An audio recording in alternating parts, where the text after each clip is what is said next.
I can't move my body, I can't move my legs or anything because the pain is just incredible. There's no cure for sickle cell. That was Prodigy keeping it real about his lifelong struggle with sickle cell. Eazy-E lost his life to complications from HIV and AIDS, while Bushwick Bill fought pancreatic cancer until his final breath. These were true rap legends who faced battles no fame or fortune could save them from.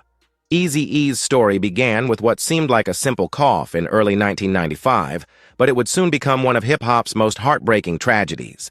Eric Lynn Wrightbetter, known as Eazy-E, had built NWA and Ruthless Records into a West Coast powerhouse. But his wild lifestyle was about to catch up with him in the harshest way. The cough he kept brushing off as bronchitis or late nights in the studio soon turned into severe breathing problems, landing him at Cedars-Sinai Medical Center in Los Angeles. On February 24, 1995, doctors delivered devastating news: Eazy had full-blown AIDS. This wasn't an early HIV diagnosis that could be managed. The virus had been quietly destroying his immune system for years, likely contracted through unprotected sex. At just 30 years old, his body was already failing, with pneumocystis pneumonia, filling his lungs, and his immune system completely collapsed. His wife, Tamika Woods Wright, whom he married just 12 days before the diagnosis in a hospital bed ceremony, stayed strong by his side through it all. She later opened up about the heartbreaking moment they received, the news, a moment that marked the beginning of the end for one of hip-hop's most iconic pioneers. We got the test results back, and the test results came back positive. He is HIV positive. I said, okay, and it took me a minute, and he asked, are you okay? And I just remembered, just sitting, crying. Treatment back in '95 was harsh and barely effective. Doctors put Eazy on AZT, the first FDA-approved HIV drug, but it offered only minimal relief while causing brutal side effects like nausea and severe anemia. His condition swung between short moments of clarity where he'd crack jokes with family and bouts of delirium brought on by fevers soaring past 105 degrees. Kidney failure forced him onto dialysis, and his weight dropped from 160 pounds to under 100 within weeks. Yet even from his hospital bed, Eazy did something powerful. He reached out to his former NWA brothers like Ice Cube and Dr. Dre, ending years of beef and making peace before it was too late. On March 16, 1995, he released a public statement urging people to take AIDS seriously and get tested. Just 10 days later, on March 26th, surrounded by loved ones, Eazy-E passed away from AIDS-related complications at only 30 years old. His death shook the culture and forced hip-hop to confront HIV and AIDS head-on, breaking stigmas and encouraging testing across black communities nationwide. While Eazy's diagnosis came suddenly and left him only weeks to fight, the next legend battled his disease from the day he was born. Prodigy Albert Johnson, one half of the iconic Queensbridge duo, mobbed deep-faced pain as a lifelong enemy. Diagnosed with sickle cell anemia at just 6 months old in 1974, Prodigy didn't have the mild type some carry without symptoms. He had the full-blown homozygous SS form. His red blood cells would twist into hard, crescent shapes under stress, clogging his blood vessels, cutting off oxygen to his organs, and triggering excruciating pain crises. His first hit when he was only 2 years old, marking the start of a childhood filled with hospital stays, missed school days, and endless blood tests that left his fingertips calloused. Growing up in the harsh Queensbridge projects only made things worse. Cold winds caused leg ulcers that refused to heal, and the stale air on tour buses often left him gasping for breath. The disease stunted his growth to 5'6" and kept his hemoglobin levels at barely half the normal range. By his teens, constant fatigue had become his normal, and iron infusions were the only thing keeping him going. But the hardest part was the relentless pain, something Prodigy never hid from. He spoke about it with raw honesty, using his music to turn suffering into strength and vulnerability into legacy. Excruciating pain. It's to the point where I can't even move. They have to pick me up or put me in a wheelchair and carry me to the hospital. I can't move my body, I can't move my legs or anything, because the pain is just incredible. There's no cure for sickle cell. Treatment for Prodigy's sickle cell anemia improved over the years, but it never got easier. As a kid, he relied on heavy painkillers like Demerol to survive the worst of his crises. By the 1990s, he began taking hydroxyurea daily, a breakthrough drug that cut his pain episodes nearly in half, but required constant medical monitoring. To prevent infections, which claim more sickle cell patients than anything else, he also took penicillin regularly. Years of organ stress eventually damaged his kidneys, and in 2008, his wife Alana donated one of hers to save his life. The transplant bought him more time, but forced him to take immune-suppressing drugs that left him vulnerable to illness. On June 18, 2017, after performing in Las Vegas, Prodigy checked into a hospital for routine anemia treatment. But a sudden sickle cell flare-up triggered an infection that spiraled into sepsis. His weakened immune system couldn't fight off the pneumonia, and just 3 days later, on June 20, 2017, Prodigy passed away at only 42. After a lifetime of pain, he finally found peace, leaving behind a legacy built on resilience and truth. While Prodigy's single genetic disease tormented him physically, the next legend faced an even crueler fate: 2 autoimmune disorders attacking his body at once. Dilla, born James DeWitt Yancey, was a Detroit production genius whose soulful, offbeat drums redefined hip-hop in the late 90s and early 2000s. His beats carried raw emotion, making machines sound human. But in early 2002, after a grueling European tour, constant exhaustion and joint pain sent him to the doctor, where he received a life-changing diagnosis. At just 28, Dilla learned he had 2 life-threatening conditions: thrombotic thrombocytopenic purpura, TTP, and lupus. TTP causes the body to destroy its own platelets, forming deadly clots, while lupus attacks healthy tissue, causing widespread inflammation and organ damage. Together, they tore his body apart from the inside. The tireless producer who once pulled 18-hour studio sessions was now undergoing dialysis 3 times a week just to survive. His hands swelled so badly he could barely tap the pads, and his weight plummeted from 160 to 120 pounds. Treatment became a relentless cycle of plasma exchanges, immunosuppressants that left him bloated, and steroids that fueled bursts of creativity but came with brutal side effects. By 2003, Dilla relocated to California for specialized care at UCLA, but complications only worsened. Kidney failure from lupus placed him on a transplant list he would never reach. Despite the agony, Dilla kept creating, turning his hospital room into a studio and pouring his remaining strength into music. Friends later recalled how, even as death closed in, he stayed locked in on his craft-making beats until his very last days. You could definitely... But, like, he was, like, dying and shit, and then his mom was, like, obviously crying. He was in the hospital. He was making this whole album in the hospital. And he made that song to tell her, don't cry when I pass away, you know what I mean? Like, that shit just f***ed me up, bro. Like, wow. Yeah, crazy. Despite everything he was going through, Dilla never stopped creating.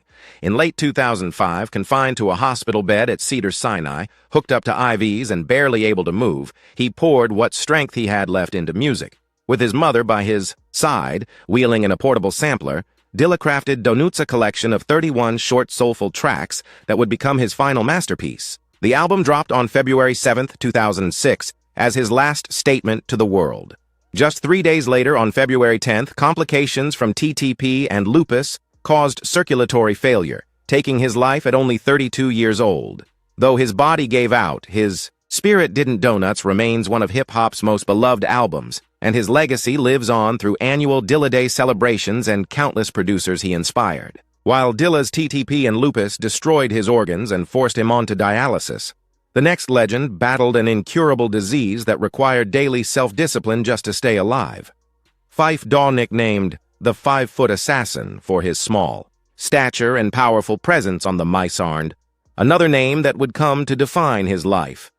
The funky diabetic. Born Malik Isaac Taylor, one half of A Tribe Called Quest, Phife was diagnosed with type 1 diabetes at just 19 years old, right as the group's fame was skyrocketing. What should have been a time of celebration became a lifelong struggle to balance music, fame, and survival.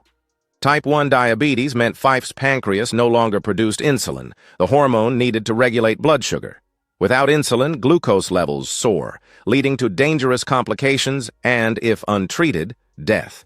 His early symptoms were terrifying rapid. 20-pound weight loss he blamed on touring exhaustion turned out to be his body deteriorating from within. On stage, hypoglycemic blackouts sometimes hit mid-verse, causing trembling, confusion, and blurred vision. Constant thirst had him downing bottles of water, while nerve damage in his feet caused tingling pain and warned of potential ulcers and amputation risks. Managing diabetes became a full-time job. In the early years, Phife had to take 4 insulin shots a day, prick his fingers constantly to check blood sugar, and calculate every meal's carb intake.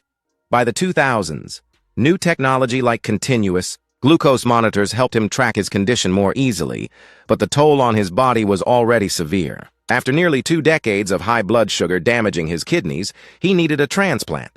In 2008, his wife Daisha Head Taylor donated one of her kidneys, giving him a second chance at life. But the surgery came with lifelong immunosuppressant, drugs that weakened his immune system and left him vulnerable to infection. Even with the constant struggle, Phife remained honest about his health, speaking openly about how diabetes changed his life and using his voice to— How are you feeling?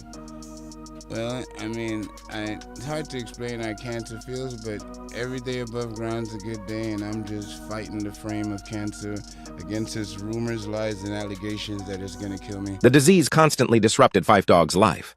He had to step back from touring and some A-Tribe called Quest activities just to focus on survival, but he never hid his condition.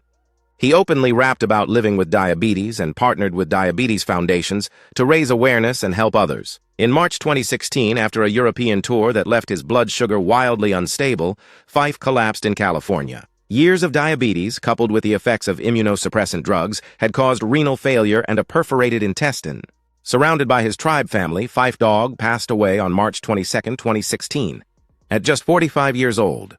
While type 1 diabetes could be managed with strict discipline and technology, the next hip-hop legend faced a silent killer that often shows no warning until it's too late: Bushwick Bill.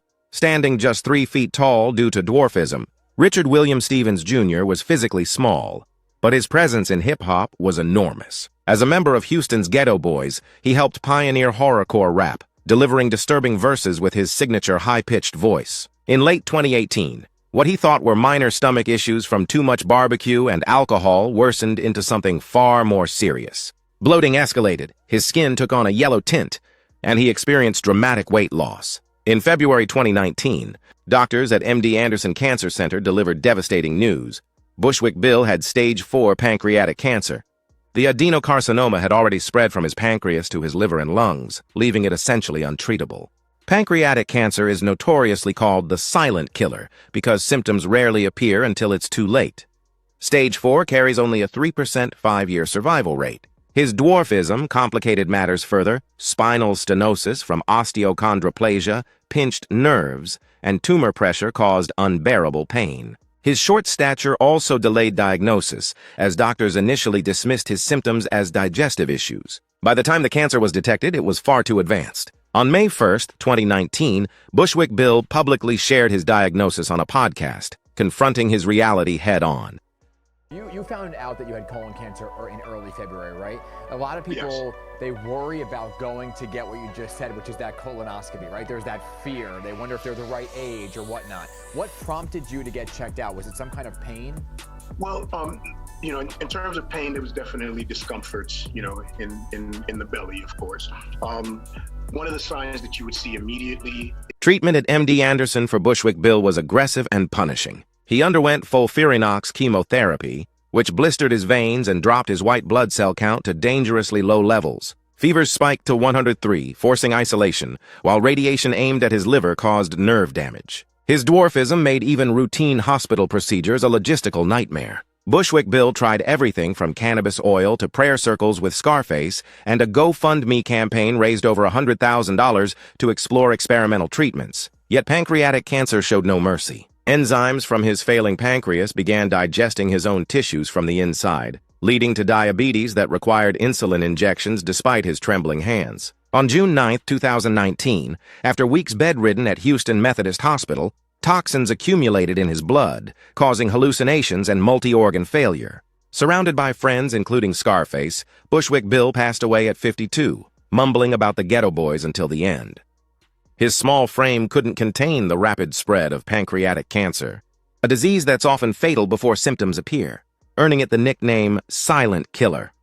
While Bushwick Bill's cancer spread fast, Guru faced a slower, relentless battle: multiple myeloma. Keith Edward Elam, the philosophical half of Gang Starr, was diagnosed in 2009 at 48. This vicious blood cancer hijacked plasma cells, producing harmful proteins that eroded his bones and damaged his kidneys. Spinal lesions caused excruciating back pain, and swelling in his limbs became constant. He pushed through European tours, hiding fevers and night sweats until collapsing backstage in Paris with hemoglobin levels critically low. Treatment was brutal and often ineffective. High-dose chemotherapy, including drugs like vincristine and doxorubicin, scorched his veins and caused severe nausea. Stem cell transplants were considered but deemed too risky due to his frailty. Radiation targeted spinal tumors but led to hair loss, mouth sores that made speaking painful, and nerve damage that numbed his fingers. From his hospital bed, Guru dictated verses for what would become Guru 8.0, Lost and Found, featuring Common and Mos Def. His manager controlled who could visit, even blocking family, including his son Justice, leaving them to learn about his condition through media leaks. Allegations of isolation and mistreatment surfaced later. On March 30th, 2010, a sudden heart attack caused by toxic proteins sent him into a coma at Good Samaritan Hospital. Weeks later, on April 19, 2010, multi-organ failure claimed his life at 48, shining a spotlight on the disproportionate impact of multiple myeloma on black communities. Next was MCA of the Beastie Boys, who faced adenoid cystic carcinoma, a rare cancer in the salivary glands. In spring 2009, a persistent lump under his left ear was diagnosed as cancer. At 44, headlining Coachella, MCA seemed in peak form, but the slow-growing tumor had already spread along his nerves, causing facial numbness and jaw pain he initially thought was TMJ. By summer, scans revealed lymph node involvement. Symptoms worsened: dry mouth, metallic taste, and painful swallowing. The Beastie Boys canceled tour dates as MCA lost 20 pounds in weeks. Surgery in June 2009 took 12 hours, removing the tumor and 30 lymph nodes, leaving his face partially paralyzed and scarred. Radiation and chemotherapy followed, causing nerve damage, nausea, and limiting his ability to play instruments. He continued working from hospital beds, directing short films and recording Hot Sauce Committee Part 2. By 2010, cancer had spread to clavicle and pelvis. MCA pursued Tibetan medicine, herbal treatments, acupuncture, and experimental trials, buying temporary remissions but unable to overcome the disease, which carries only a 40% 5-year survival rate for advanced cases. Osteoradionecrosis eroded his jawbone, depression loomed, but he found solace in Buddhist practices, calling cancer his teacher. The Beastie Boys went on indefinite hiatus. Their last Coachella performance in 2009 became bittersweet. On May 4, 2012, cardiac arrest caused by cancer claimed MCA at 47, with his wife and daughter by his side. Over 2,000 mourners attended his memorial.